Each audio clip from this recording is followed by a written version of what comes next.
परिजनों ने तय किया कि लड़का लड़की आपस में मिलकर बात कर लें, एक दूसरे को समझ लें। उन्हें एकांत दिया गया। लड़की ने कहा, आप कुछ पूछना चाहते हैं? आप दिखने में अच्छी हैं, मुझे पसंद है बस। मैं कुछ पूछूं? निसंकोच पूछिए, आखिर हमारी आपकी जिंदगी का सवाल है। ये शादी आपकी मर्जी से, मेरे कहने का अर्थ है कि आप राजी हैं, आप खुश हैं ना? जी हाँ, बिल्कुल। आपका शादी के पहले कोई चक्कर, मेरा मतलब कोई अफेयर था? क्या? अरे आप घबरा क्यों गए? कॉलेज लाइफ में कभी किसी से इश्क वगैरह हो जाता है, इसमें आश्चर्य की क्या बात है? एक दूसरे से क्या छिपाना? जी वो एक लड़की से, बस यूं ही कुछ दिन तक, अब बस खत्म। मेरा भी था। क्या? क्यों, क्या हुआ? जब आपने कहा तब मैंने तो ऐसे रिएक्ट नहीं किया जैसा आप कर रहे हैं। आपने तो पूछने पर बताया, मैंने तो ईमानदारी से बिना पूछे ही बता दिया। अच्छा ये बताओ, कितना कमा लेते हो महीने में? जी 10,000 रुपये। मैंने वेतन नहीं, टोटल कमाई पूछी है। जी मैं घूस नहीं लेता। अच्छा, पैदाइशी हरिश्चंद्र हो या अन्ना आंदोलन का असर है, या फिर डरते हो? ये क्या कह रही हैं आप? तो आप ईमानदार हैं। जी बिल्कुल। फिर घर कैसे चलाएंगे 10,000 में? कम से कम 5,000 रुपये तो मेरे ऊपर ही खर्च होंगे। क्या शादी के बाद अपनी पत्नी को घुमाने नहीं ले जाएंगे? बाजार, सिनेमा और कपड़े, जेवर वगैरह वगैरह। देखो, शादी के बाद मुझे झंझट नहीं चाहिए। आप माँ बहन को पहले ही समझा कर रखना। मुझे सुबह आराम से उठने की आदत है। और हाँ, शादी के बाद अक्सर लड़ झगड़ कर लड़के अलग हो जाते हैं, सारा दोष बहुओं पर आता है। अच्छा है कि हम पहले ही तय कर लें कि किसी भी बहाने से बिना लड़ाई झगड़े के अलग हो जाएंगे। तुम्हारा तो सरकारी जॉब है, ट्रांसफ़र करा लेना। मुझे साड़ी पहनने की आदत नहीं है, कभी शौक से कभी मजबूरी में पहन ली तो ठीक है, मैं जीन्स पहनती हूँ और रात में शॉर्ट्स, नाइटी। पूजा पाठ मैं करती नहीं। लड़के को लगा कि वो भी क्या समय था कि जब लड़की लजाते शर्माते उत्तर देती थी हाँ या ना में। लड़का पूछता था, खाना बनाना आता है, गाना जानती है, कुछ वाद्य यंत्र, गिटार, सितार बजा लेती हो, सिलाई बुनाई आती है, मेरे माता पिता का ध्यान रखना होगा। और लड़की जी जी हाँ हाँ करती थी। ये भी सही है कि अधिकतर जोड़े शादी के बाद अलग हो जाते हैं। दुल्हन ने अपनी मांगों पर अड़े रहकर घर के 2 टुकड़े कर देती है।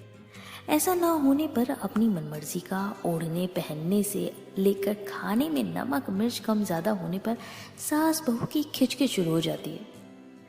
कह तो ठीक ही रही है, लेकिन शादी से पहले बाद में न जाने क्या करेगी।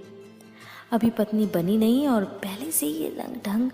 शादी से पहले का भी बता दिया और शादी के बाद का भी। तुमसे शादी करने का मतलब माँ बाप, भाई बहन सब छोड़ दूं, तुम्हारे शौक पूरे करता रहूं, कर्तव्य एक भी नहीं और अधिकार सारे गिना दिए। ये क्या बात हुई? ये कहती कि तुम्हारा घर संभालूंगी, बड़े बूढ़ों का आदर करूंगी, सबका ध्यान रखूंगी, तो अच्छा लगता। ये सब तो आया के काम है। बाई है घर पर काम के लिए परमानेंटली, या मुझसे ही सब करवाने के चक्कर में हो? धोबन भी है, बर्तन झाड़ू पोछा वाली सभी तो है। पत्नी चाहिए या नौकरानी? क्या जो पत्नी अपने घर का काम करती हैं वो नौकरानी होती हैं? आप तो नाराज हो गए। सरकारी नौकरी में हो, ऊपरी कमाई तो होगी ही, फिर मेरे पिता से दहेज में वॉशिंग मशीन तो देंगे ही, कपड़े धुलाई का काम आसान हो जाएगा। मैं तो कुछ बात पहले से स्पष्ट कर रही हूँ। जैसे मुझे 3-4 सीरियल्स देखने का शौक है, कभी मिस नहीं करती। अब ऐसे में कोई काम बताए तो मैं टस से मस नहीं होने वाली। मेरी ईमानदारी और साफ गोई पर आपको खुश होना चाहिए। और आप है कि नाराज दिख रहे हैं? नहीं, नाराज नहीं हूं। आपको और कुछ कहना है? हाँ, मुझे गोलगप्पे, चाट, मुर्ग मसल्लम खाने का बड़ा शौक है। कम से कम हफ्ते में एक बार तो इसके लिए बाहर ही जाना होगा। अच्छा ये बताओ, तुम शराब सिगरेट तो नहीं पीते और तंबाकू तो नहीं खाते ना? जी जी, कभी कभी दोस्तों के साथ पार्टी वगैरह में। देखो, मुझे शराब और सिगरेट से सख्त नफरत है। इसकी बदबू से जी मिचलाने लगता है। तंबाकू खाकर बार बार थूकने वालों से मुझे घिन आती है।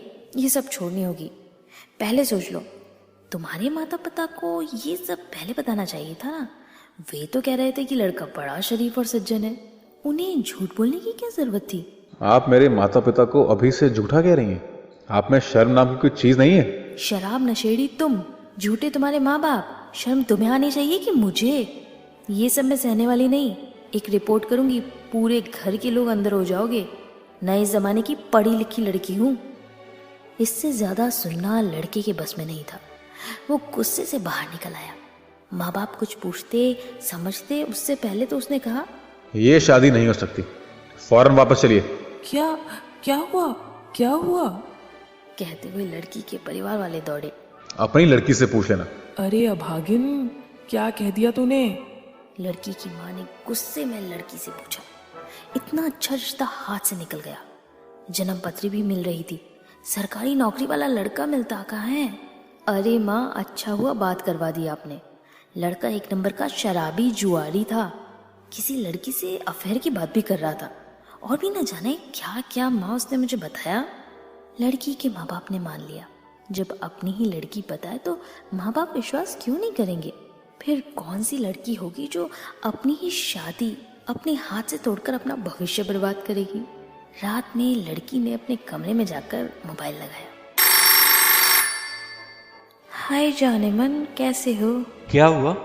होना क्या था, उल्टे पांव भगा दिया साले को। वेरी गुड डार्लिंग, लेकिन अब आगे? आगे क्या? प्यार करते हो तो आकर बात करो ना मम्मी पापा से। नहीं माने तो? नहीं माने तो हमें कौन सा लैला मजनू बनकर भटकना है? कोर्ट मैनेज कर लेंगे। लेकिन उसमें 1 महीना लगता है, उसके पहले कोई और आ गया तो? तो ठीक है यार, आर्य समाज में कर लेंगे। लेकिन ये बताओ, तुमने कहा क्या लड़के से जो भाग गया? सच कहा, केवल सच। सच सुनकर भाग गया? आजकल सच बर्दाश्त कौन करता है? तुम्हारा सच बर्दाश्त कर लेता तो कर लेती शादी। क्या क्या क्या कहा? शादी कर लेती। आजकल सच्चा आदमी मिलता कहाँ है? और मेरा क्या होता? तुम कौन से देवदास बने घूमते, ढूंढ लेते कोई और। सचमुच प्यार की प्रगतिशीलता में हम कितने प्रैक्टिकल हो गए हैं। दिल तो जैसे है ही नहीं, न आत्मा, न मन, न जमीर। बेशर्म और बेहया हो गई है हमारी सोच। बिल्कुल मशीन हो गए हैं हम। उधर से प्रेमी का दार्शनिक स्वर सुनाई दिया।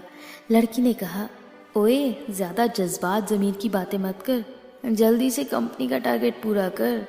मान लो मैं किसी वजह से तुमसे शादी ना कर सकूं, मना कर दूं किसी मजबूरी के कारण, या मान लो कोई और पसंद आ जाए,